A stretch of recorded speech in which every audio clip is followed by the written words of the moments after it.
Welcome to Industry Focus. It's Tuesday, September 22nd, and this is your consumer goods focused episode.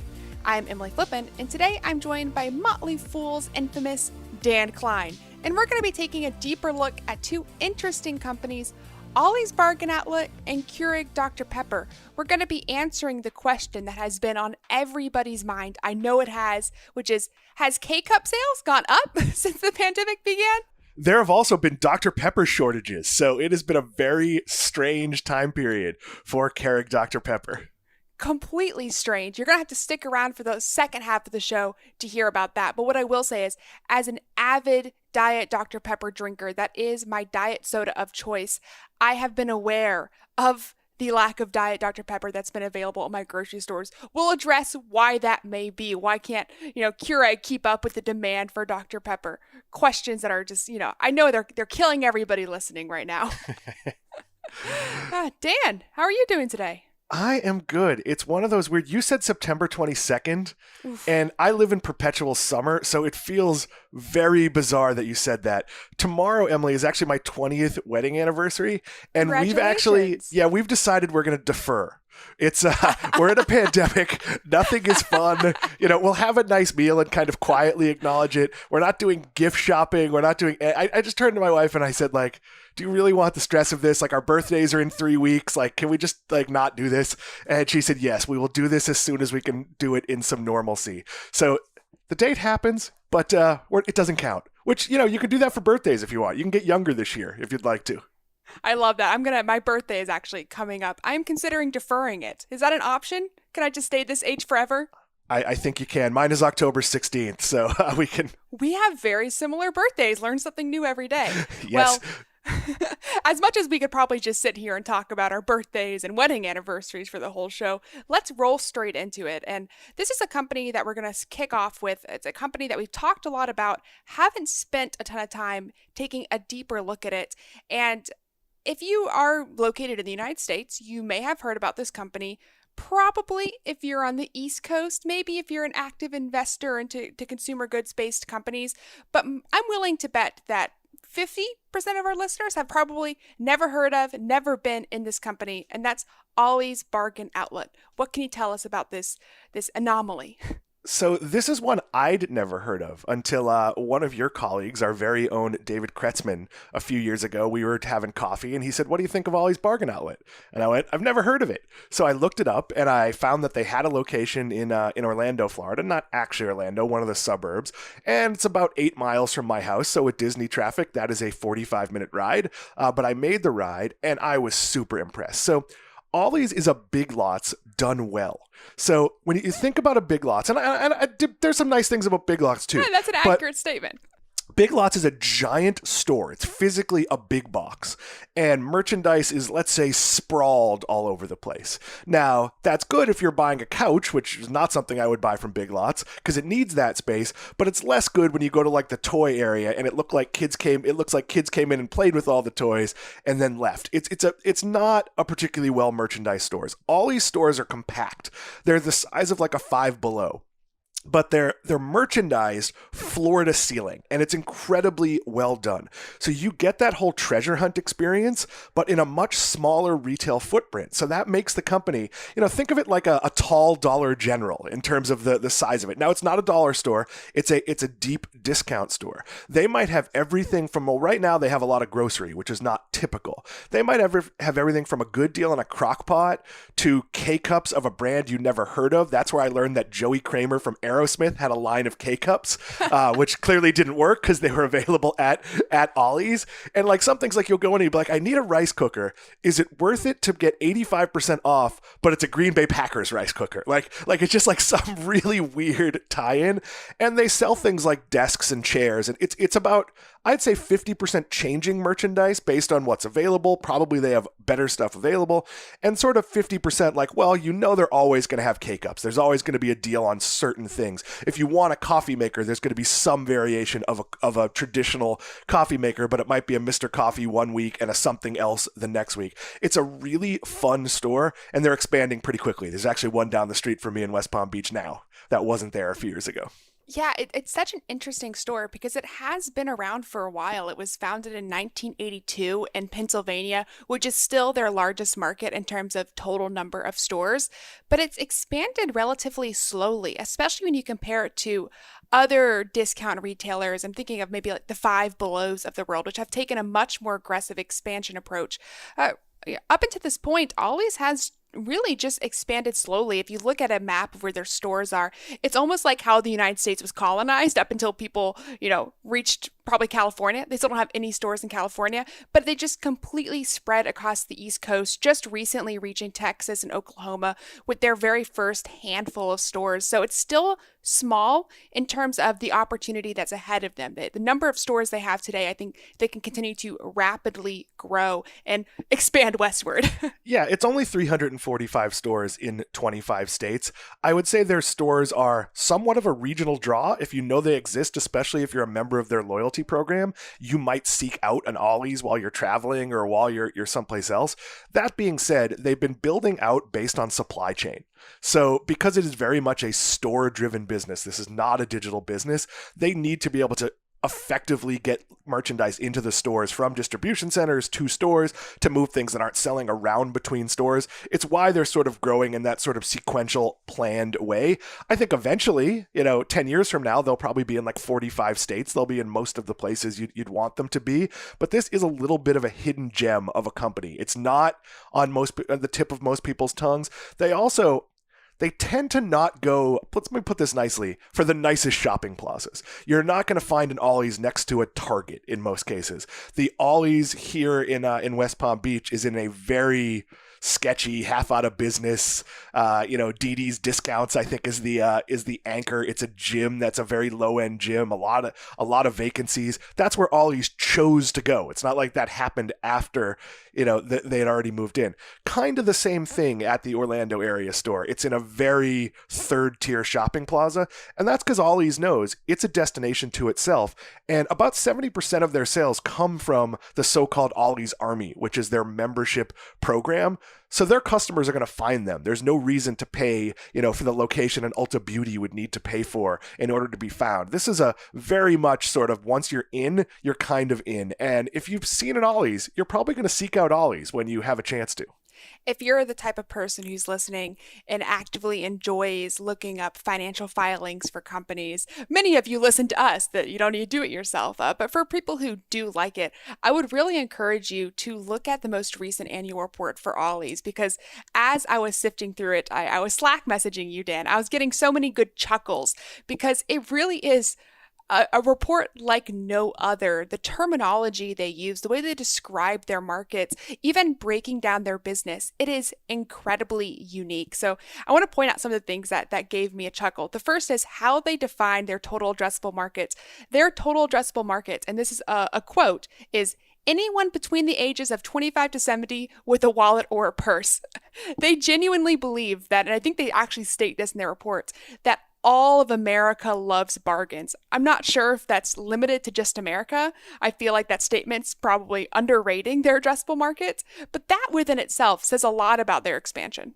Yeah, and it's also the kind of store. So let's say you're someone who is not generally looking for a discount, but I'm not looking to save money on everything I buy. That being said, if it's winter and my son needs gloves, and there's no winter here in Florida, but we used to live in Connecticut, and he would go through 3 pairs of gloves a week, losing them. So I used to buy my gloves at Big Lots. We didn't have an Ollie's, so I'd take them to Big Lots, and I'd buy 30 pairs of $2 decently warm gloves. That's the kind of thing you could do at Ollie's. Something that you go to Five Below for, like headphones, especially if you're prone to losing them. That's the kind of thing you can buy there.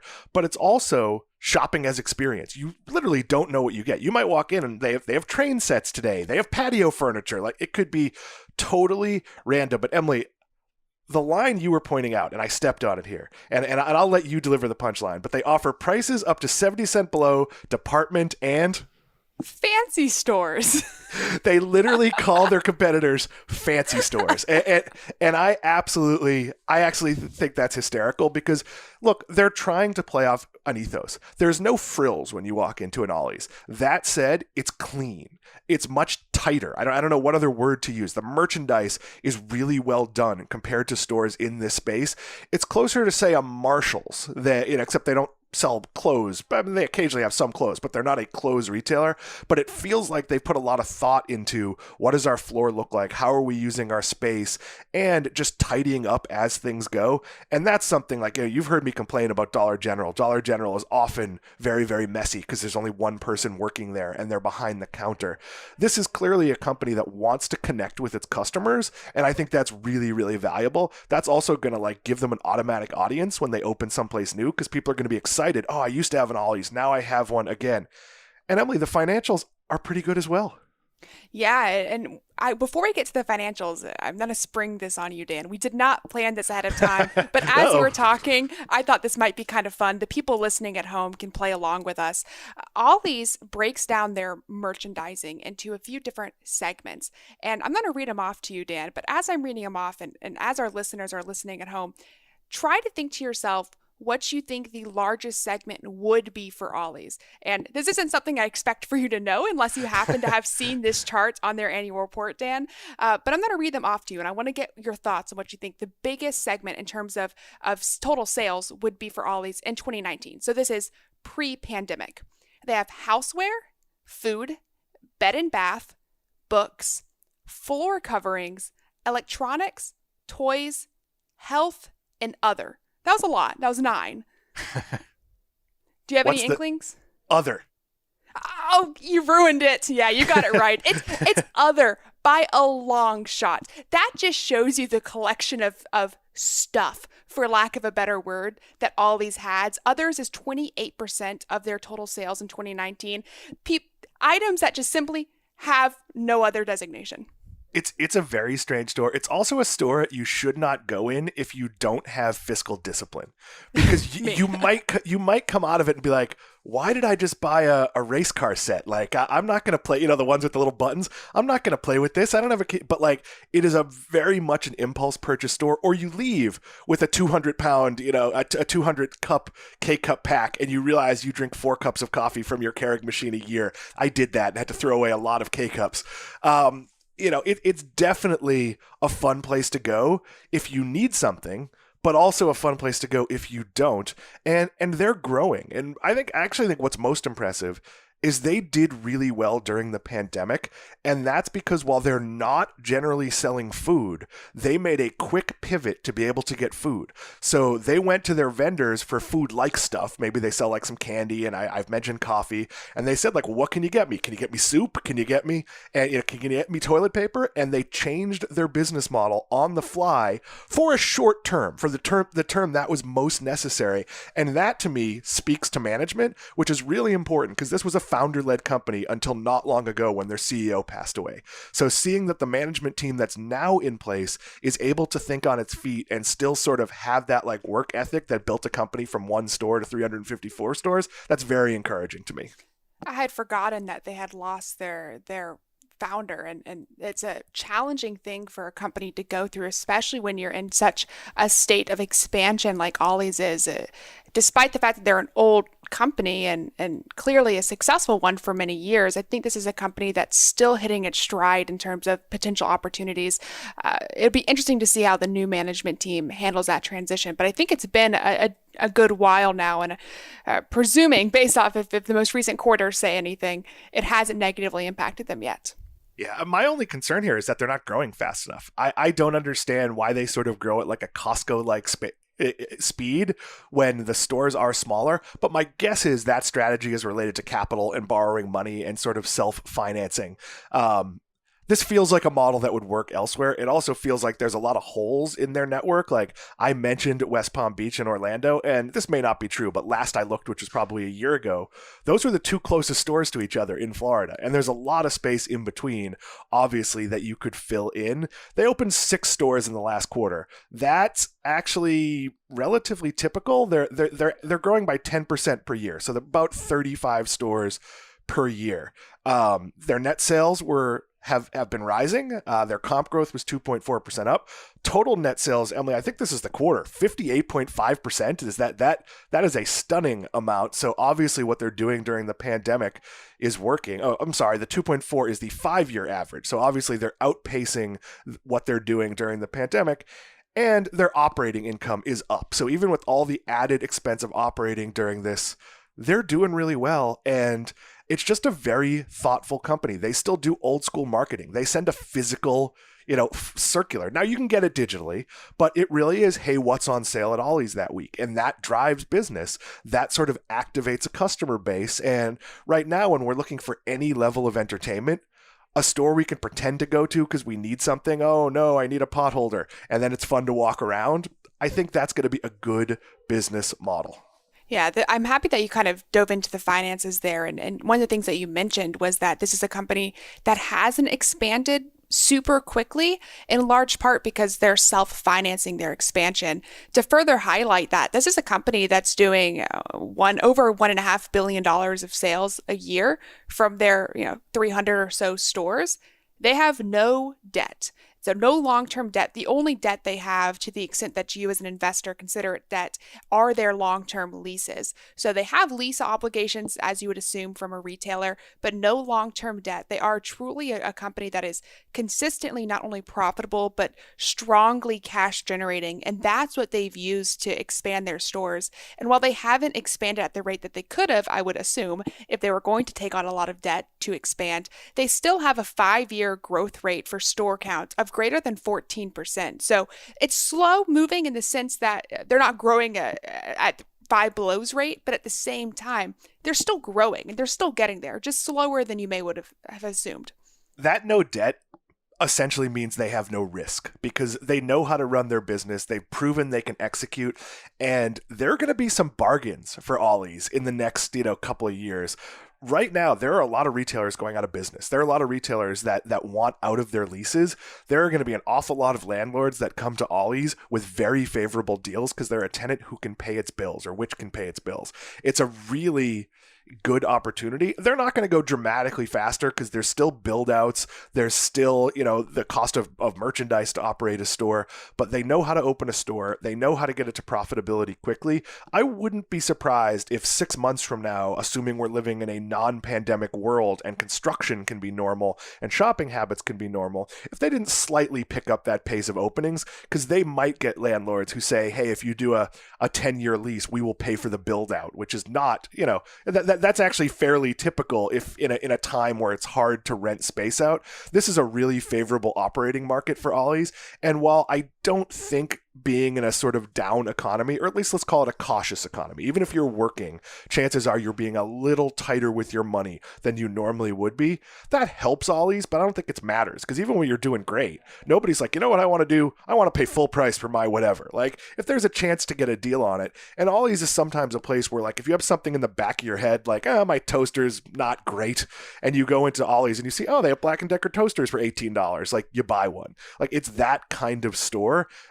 So the current climate absolutely helps. They've adjusted really well, but I'm not worried if there's an economic rebound that all of a sudden we're not going to want deals or not remember that money is valuable.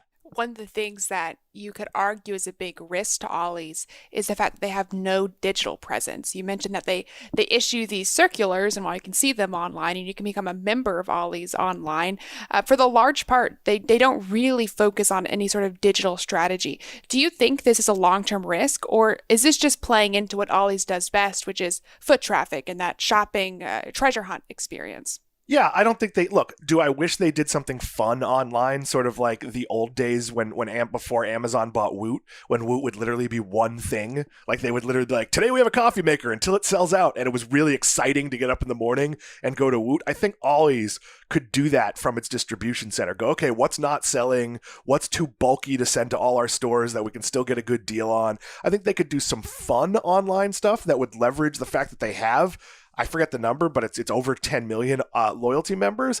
I think they could be doing it. I don't think it's necessary. This is it's like TJ Maxx and Marshalls. They've dipped their toe into the digital waters, but these are going to be experience-driven stores. So what's the only worry you'd have?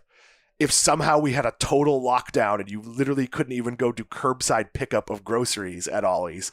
That being said, they'd figure out how to deliver. I wouldn't be overly concerned about it. I think this is a really safe bet. It's going to grow in as a stock sort of herky-jerky because I don't think the market really knows how to value it. I think we see that problem with Dollar General. We see that problem with Costco. But if you look at the long-term trend of their business, I think the needle's going to pull significantly up. And, I could be wrong. And before we leave off here and talk about Keurig and Dr. Pepper and K-Cup sales, I'm excited for that conversation. One of the things that we didn't mention yet with Ollie's that is probably important to mention as part of the investment thesis is merchandising. We always talk about retailers that struggle with merchandising and that being a large contributing factor and part of the downfall we've seen of, department stores, for instance. What's interesting about Ollie's merchandising is that its product lineup depends entirely on the brands that Ollie has supply relationships with. And that can sound like a risk, but actually no single brand or supplier represented more than 5% of their sales in 2019. And 30% of their total sales are actually Ollie's private label products. If you had told me before I did research for this podcast that Ollie's had private label products, I would have said, you're crazy. But it's been so wildly successful for them. So in my mind, that as a merchandising aspect differentiates Ollie's from a lot of other competitors. Yeah, they've also done a good job. I mentioned it before. Like if you need a coffee maker, or like a basic inexpensive appliance, so a blender or a crock pot or a rice cooker. They might not have the one you planned on, but they will have one at a good price. And I mention that because there are times when we've been traveling where, before we permanently had a place in Orlando, where we went to Ollie's and we just bought like a coffee maker for that trip forever we were renting because we didn't like what they had. And it was, you spent $15 and you left it there, you threw it away when you were done. There's a reliability to their merchandise, but they have such a diverse supply chain. They can find, at Christmas time, they might not get candy canes from whoever they got them from last year or Christmas lights or whatever it is, but they'll have them. So they do a really good job with the staples and then mixing in maybe like a third of it is just like, oh, wow, they have pool toys this week. And like, you pick up a noodle and you're on your way. That's a bad example because pool noodles average $1. Like they're not an expensive sale, but yeah, it's this is one of my favorite retailers and it's so obscure. I forget about it a lot of the time. And what else could be obscure during the pandemic? But a company that seems to have so many brand names, they can't even settle on a good day for their company. Keurig Dr. Pepper at some point was also inclusive of Snapple in that name. Keurig Dr. Pepper, you raised the question to me last week is, how do you think K-Cup sales have been? I was wrong. I would have assumed that they'd be like 300% up year over year as people sit at home, not able to go to Starbucks and like hoarding coffee. I didn't recognize how much of their business is office based. And that was a mistake on my part. I had the exact same reaction because when you sent me that question, my immediate thought was, well, we've seen the sale of instant coffee, I think it was like quadruple or something over the past few months. It would only make sense that people are putting K-Cup, or they're buying more K-Cups and not going to Starbucks or even buying new K-Cup machines. But if you look from their most recent call, the management came out and said, and this is a direct quote, the COVID crisis is by no means a windfall for Keurig Dr. Pepper. And that statement was kind of mind-blowing to me because, same as you, I didn't realize just how much of their sales were dependent upon offices. Offices aren't buying K-Cups. Yeah, and I should have thought about this because back when I worked in an office, when I lived in Connecticut, I worked out of an office with some friends of mine. So I didn't do what they did, but we had an entire wall devoted to K-Cups because the younger generation is not used to somebody comes in, they brew a pot of coffee, maybe they brew a pot of decaf next to it, and you just pour out of the pot and it's coffee. Like it's not a flavor. It's not vanilla. It's not, pumpkin spice. Unbelievable. Right. And when we said that to our 3 or 4 employees that were under 30, like, what if we just got really good coffee and gave you some input as to what, types we bought and maybe brewed different ones on different days? People looked at us like we were insane. They really wanted their K-Cup. So we had, my former business partner built a holder. We had a wall with hundreds of K-Cups in it, organized by flavor. And that was an important part of the business day. there's a lot of waste to that. That was kind of painful for me. I don't think we have any Keurig machines at the Fool. We have a communal, coffee maker that grinds the beans, and that's what my office has here too. That said, Keurig is committed to getting rid of K-Cup waste by, I want to say, 2025, and they do make 82% of all K-Cups sold. I was surprised by that number. But this is a business that's been relatively resilient. So K-Cup sales are up 9.5%, brewer volume up massively, 11.6%. That's a big number for something that's, $100 or more. I guess there's like an $85 version. But that is offset by the weakness in the business group. And that just says people are going to get their Keurig coffee wherever they go. And let me ask you personally, Emily, before we dive into some of the numbers here. I'm over Keurig. I had a Keurig, and I felt like none of the coffee was ever that good. So I got a Nespresso, and the coffee was a little bit better, but it's very hard to find the Vertuo, the fancier full cup coffee cups. You have to order them. And honestly, this week, I just decided I wanted the counter space more. I unplugged it. It's sitting in the corner of my house. I don't know what I'm going to do with it. If you want it, Emily, I'll happily send it your way because they were expensive. But that said, I just bought a pour-over coffee maker. I'll have some ground coffee in a pinch. It just seems to me like this seems so convenient, but it's not. The execution's not that great. Where do you come out on the Keurig?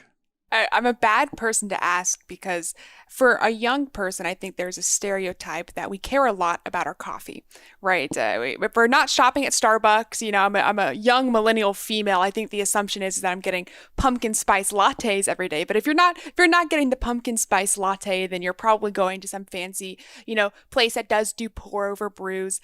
I'm actually not part of that demographic. I have been subsisting off of instant coffee since the pandemic began. And the only time I used Keurig's K-Cups were when I was working at GE because that was what they had in the office. Again, I'm kicking myself that I didn't make that connection because my only experience with the product has been in an office setting.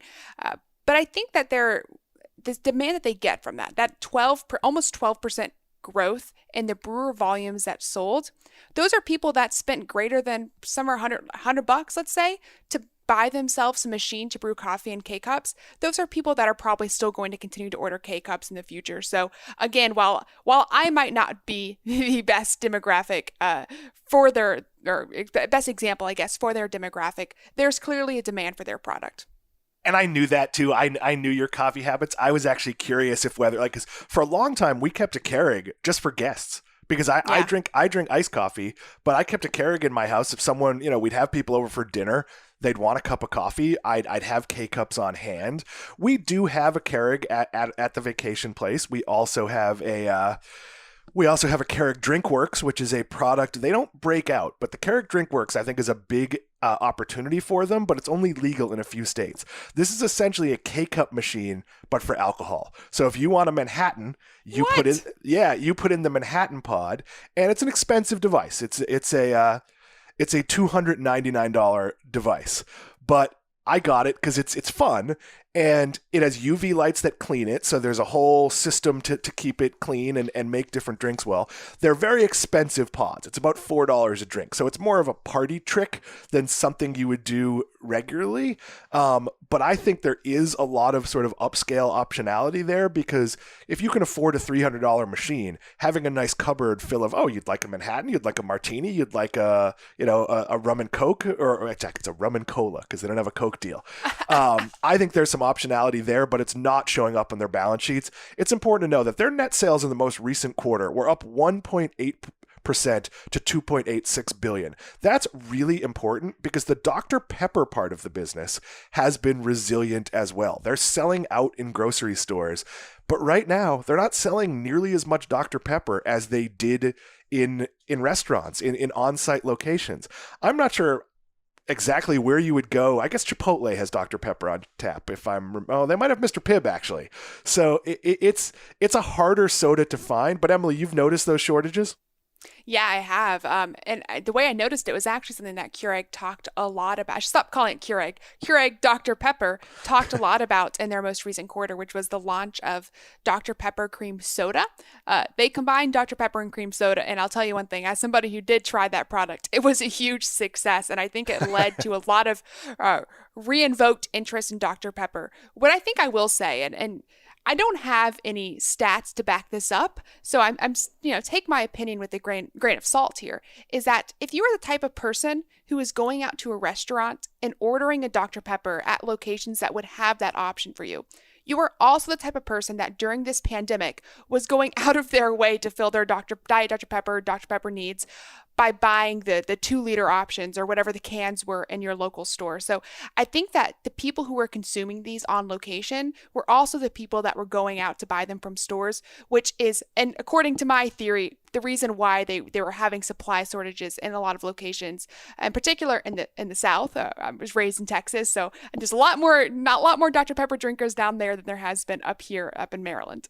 Yeah, and it's also a production shift. We talked about this a lot with toilet paper early in the pandemic. It wasn't that we had a shortage of toilet paper, it's that the toilet paper for your office isn't the same as the toilet paper for your home. So when you're selling less office toilet paper, you have to shift your production. If you wanted to buy during the worst of the pandemic those giant rolls of toilet paper that go on the office machine, you could get those. But so that's what Keurig Dr. Pepper's had to do. They've had to switch from making concentrate to making more cans and more bottles. And well, you have to ramp up making more cans and more bottles and all the different pieces that go into that. It's not an easy shift. So at the end of this, I actually think Keurig Dr. Pepper, like a lot of companies, is going to have a blueprint for how to move production around as demand dictates. And they're going to come out of it a little bit stronger in their ability to sort of, okay, there's a hurricane. We need more at-home Dr. Pepper. All right, let's make a change. We know which machines to turn off and turn on and how to move people around. I think this company's in really good shape. And again, like always, Emily, is this one you ever remember, even as a fan of Dr. Pepper? Did you even remember that it was Keurig Dr. Pepper before we brought this up? No, and to make matters even worse is the area that I was raised in, Texas, is right next to Dr. Pepper's headquarters. So as somebody who really should be aware of the corporation, I have to be completely honest with you, Dan. I forget that it exists sometimes, and I forget that it is, in fact, publicly traded. In my mind, I think there's probably better places for your capital. If I was choosing between investing in Keurig Dr. Pepper and then choosing to invest in Ollie's, Ollie's for me wins out by far. I agree as well. I don't want to own the number 3 beverage brand. I'm good with owning a best-in-class discounter that has no debt. I think that is a really exciting purchase to make. There's nothing wrong with Keurig Dr. Pepper. They've done a good job, but they're tied up with JB Holdings, and which is a private company that you don't really have a lot of financial insight into. So how Keurig Dr. Pepper is managed and how its portfolio is used and exactly where it's leveraged into stores it sort of has relationships with, like it's not going to sell it Panera Bread, that's a Jab Holding, but it might sell at, say, Caribou Coffee, and they don't always pull those levers, and you can't ask those questions because it's sort of separate management. So it's a little bit of a no-buy, in my opinion. I completely agree, and either way, I think that this is one of those examples of Ollie's, buy the stock, buy the product, Keurig Dr. Pepper, buy the product, maybe don't buy the stock. Yeah, here's the thing. It's just an okay product. It feels more like a novelty to me. I didn't find, and I'm a coffee guy, I thought it was an okay cup of coffee through 95% of the K-Cups I've ever tried, and I've probably tried 300. To get coffee I really liked out of a Keurig, I ordered K-Cups handmade by a guy in Peterborough, New Hampshire. I'm sure if you Google Peterborough, New Hampshire coffee maker, you can find the name of the roastery. It's not popping to my head.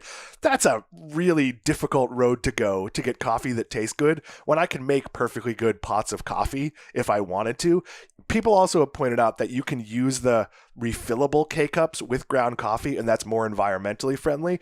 It is, and I think that is the big risk to Keurig Dr. Pepper at the moment. Until they achieve some of those environmental goals, this is a company that pollutes an awful lot. They create an awful lot of trash, and they've experienced backlash from it, and I think they've handled it well, but that could flare up at any time.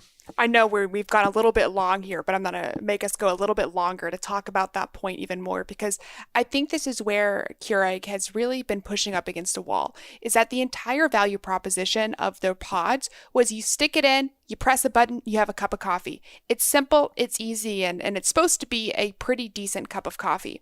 Now, people were aware of the fact that this was causing massive environmental pollution. I believe it was even the founder of the company who came back and said something along the lines of, I wish I had never created this machine, because that's how much it's polluted.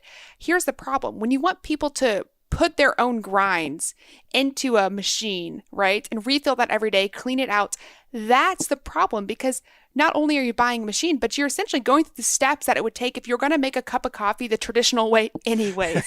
So it's like, what's the value of having the Keurig machine if you don't have the convenience, and you don't want to buy it for the convenience because you realize the environmental impact that it has? It's kind of a catch-22. It is. It's a little easier to make a single cup with a refillable K-cup than it is to brew a small amount of coffee in even like a 4-cup Mr. Coffee. But who only has 1 cup of coffee anyway?